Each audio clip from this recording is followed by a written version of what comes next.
कबीर साहब कहते हैं, मांगन मरण समान है तो ही दई में सीख, कहे कबीर समझाए के मति मांगे कोई भीख।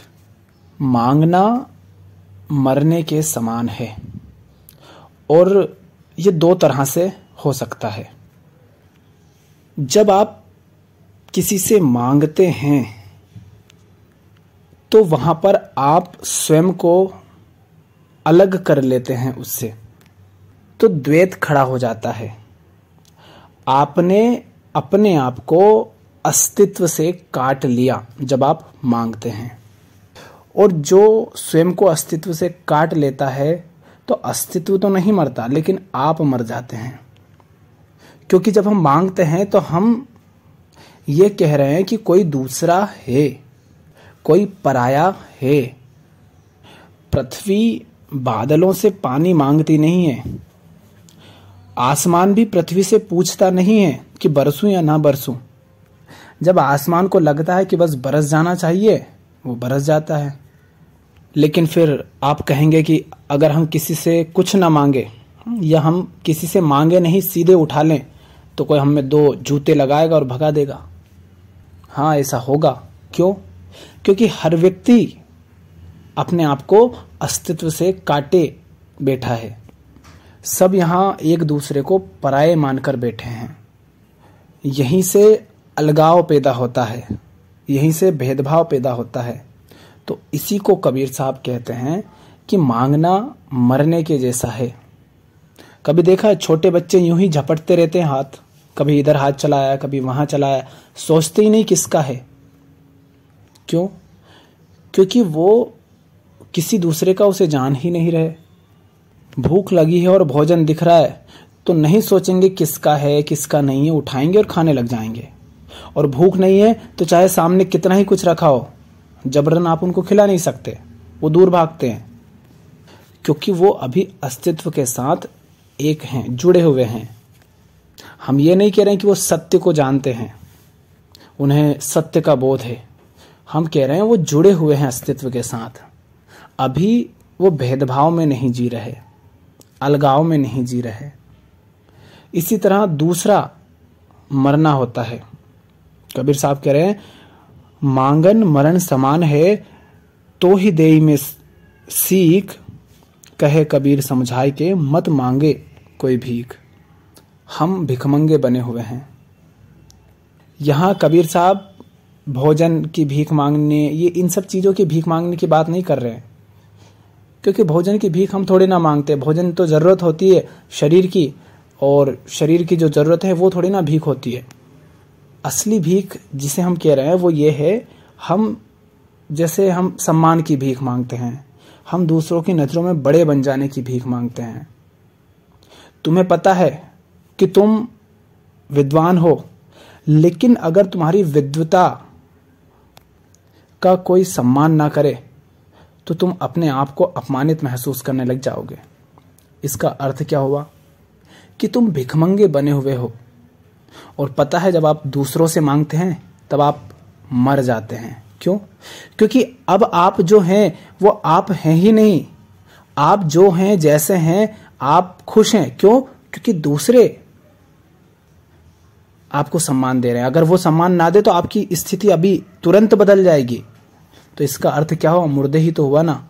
मशीन मुर्दा होती है, उसे दूसरा चलाता है। तो हम अपनी छवि को, कि मैं क्या हूं, मैं कैसा हूं, हम दूसरों की नजरों में खोजते हैं, माने दूसरों से मांगते हैं। चाहे कोई कितना ही अमीर हो जाए, कितना ही प्रसिद्ध हो जाए दुनिया में, लेकिन जब वो निकले और कोई अगर उसका सम्मान ना करे, कोई आकर के आज के शब्दों में अगर कहें कि उसके साथ सेल्फी ना ले, तो उसे बड़ा अपमानित महसूस होगा। क्योंकि यही सब पाने के लिए तो उसने किया था। क्योंकि वो अपनी पूर्णता को जान ही नहीं रहा, और जो अपने आप को अपूर्ण जान रहा है वो मुर्दा ही है। इसलिए तो वो मांग रहा है। इसी के साथ अगर थोड़े और सरल शब्दों में, स्थूल भाषा में समझो, आप किसी पर निर्भर हैं तो जिस पर आप निर्भर हैं आपको उसी के अनुसार चलना होता है। आप किसी और पर निर्भर हैं, आप उसके अनुसार चल रहे हैं, मतलब आप अपना तो कुछ है ही नहीं आपके पास। इसका अर्थ भी क्या हुआ? दूसरा आपको संचालित कर रहा है, माने आप में प्राण है ही नहीं, तो आप मुर्दा हैं। तो किसी से ना मांगे, और नहीं मांगने का अर्थ ये नहीं कि आपको जरूरत है, आपको जरूरत है ही नहीं तो मांगना क्यों? लेकिन कबीर साहब भी तो मांग लिया करते थे, क्या वो भीख नहीं है? वो भीख नहीं है, क्योंकि कबीर साहब थोड़ी नहीं मांग रहे हैं, ये तो जरूरतें हैं शरीर की, तो वो मांगना थोड़ी नहीं हुआ। मन के लिए जो मांगता है उसकी बात कर रहे हैं कबीर साहब, कि मन की संतुष्टि के लिए, क्योंकि मन कभी संतुष्ट होता नहीं, और मन अगर गुलाम हो जाता है तो ये बड़ी घातक बात हो जाती है हमारे लिए। और आज के समय में हम सब मन के ही गुलाम हैं। शारीरिक रूप से आज हमें कोई गुलाम नहीं बना रहा है, सबने आपको मन से ही गुलाम बना के रखा है। देखो आप किन किन चीज़ों की ओर, किन किन बातों की ओर आकर्षित होते हैं, किसकी तरफ दौड़ते हैं। आप नहीं दौड़ रहे हैं, आपको दौड़ाया जा रहा है। जैसे मोबाइल में आप देखोगे कोई इन्फ्लुएंसर आएगा, वो किसी चीज़ के बारे में ऐसी बड़ा चढ़ाकर बातें बोलेगा कि आप तुरंत प्रभावित हो जाएंगे और इस चीज़ की ओर दौड़ने लग जाएंगे। उसने आपके मन को गुलाम बना लिया है और फिर आप उस चीज़ को मांगने लगेंगे। तो देखो, अब आपको संचालित कर रहा है कोई और, माने आप में अपना प्राण है ही नहीं, आप मुर्दा हो गए हैं। अब वो जो वस्तु है वो आपकी ज़रूरत नहीं है, आपने वो नहीं चाहा था, लेकिन आपको चाहने पर किसी और ने मजबूर कर दिया और आप हो भी गए मजबूर। पर आपको ये भ्रम हो जाता है कि आप खुद चाह रहे हैं, इसीलिए आपको यह भी भ्रम होता है कि आप जीवित हैं, लेकिन जो मांगता है वो तो मुर्दा हो ही जाता है। तो इसलिए मांगन मरण समान है। कबीर साहब कहते हैं, काम क्रोध मद लोभ की जब तक घर में खान, कबीर मूर्ख पंडिता दोनों एक समान। कबीर साहब कहते हैं कि काम क्रोध मद लोभ, ये जो है काम क्रोध लोभ मद मोह ईर्ष्या भय, ये सब जब तक घट में जान खान, माने जब तक ये आपके जीवन में हैं, जब तक आप पर क्रोध छाया हुआ है, काम छाया हुआ है, लोभ छाया हुआ है, तब तक चाहे आप पंडित हों या मूर्ख हों, दोनों एक समान ही हैं।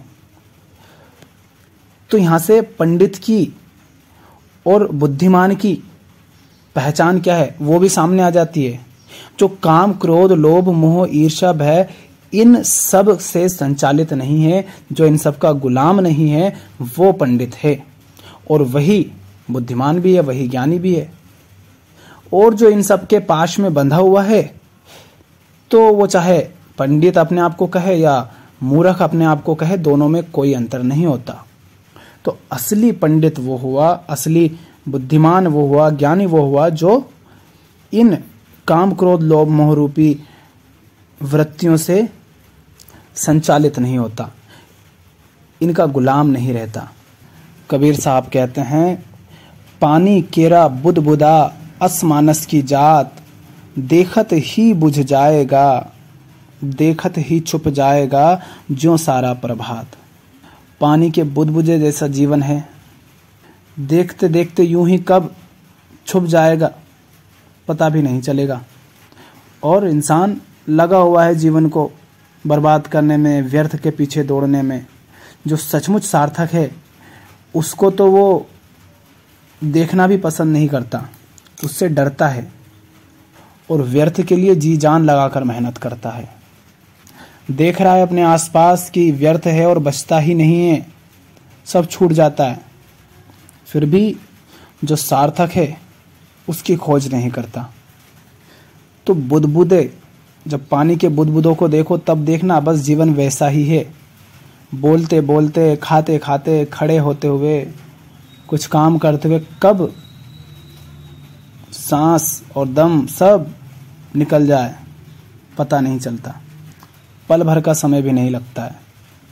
लेकिन इंसान लगा हुआ है भेदभाव करने में, कभी इस चीज़ के नाम पर, कभी उस चीज़ के नाम पर, कभी किसी को लूटने में लगा हुआ है, कभी किसी का मालिक बनने में लगा हुआ है, किसी को सताने में लगा हुआ है, हिंसा करने में लगा हुआ है। जहाँ प्रेम से रहा जा सकता है वहाँ ईर्ष्या और घृणा में भर कर जीता है। इसीलिए जब लोगों के सामने मृत्यु की बात करते हैं तो वो डर जाते हैं और बात सुनते ही नहीं, छूमंतर हो जाते हैं, बड़े घबराते हैं मौत से तो। और जो व्यक्ति मृत्यु की बात भी नहीं कर सकता वो तो पहले ही मरा हुआ है। कम से कम जो बात कर रहा है उसमें तो इतना साहस है कि वो बात तो कर पा रहा है मौत की। नहीं तो लोग मौत की बात भी नहीं कर पाते हैं और अपने आप को बड़े साहसी, बड़े शूरवीर बताते हैं। ऐसे ना रहो, मौत को सदा याद रखो ताकि जीवन में जो सही हो, ऊंचा हो, उसको जल्दी जल्दी कर सको, उसको चुन सको, ताकि व्यर्थ के पीछे दौड़ने में, व्यर्थ के झंझटों से, परेशानियों से, तनाव से, अशांति से बचे रहो और शांति पूर्वक, प्रेम पूर्वक इस संसार में रहो। सही जीवन के लिए मौत को याद रखना बहुत ज़रूरी है ताकि वो याद दिलाती रहे कि समय सीमित है और कभी भी ख़त्म हो सकता है।